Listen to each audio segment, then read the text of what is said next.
Si Monica at Melo ay mag-aaral sa Rene Cayetano Elementary School, Grade 4, Section Gumamela. Sa kanilang klase, tinuruan sila ni Gineng De Los Santos tungkol sa kahalagahan ng pagpapanatili ng kalinisan sa kapaligiran. Ipinaliwanag niya na ang malinis na paligid ay tumutulong upang maiwasan ang pagkalat ng sakit.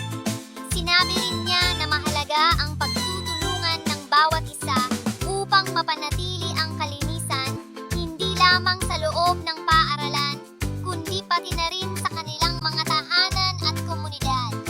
Nagbigay si King De Los Santos ng mga halimbawa tulad ng tamang pagtatapon ng basura, pag-iwas sa paggamit ng plastik, at regular na paglilinis ng mga kanal upang hindi pamugaran ng lamok.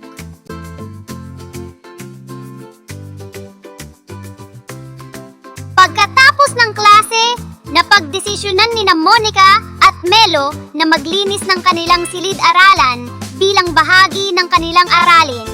Nagdala si Monica ng walis habang si Melo naman ay nagdala ng basahan. Hinikayat nila ang kanilang mga kaklase na sumali at sabay-sabay nilang nilinis ang paligid ng kanilang paaralan. Sa kanilang pagtutulungan, napansin nilang gumanda ang paligid at nawala ang mga kalat. Masaya nilang naalala ang sinabi ni Gineng De Los Santos, "Kapag sama-sama,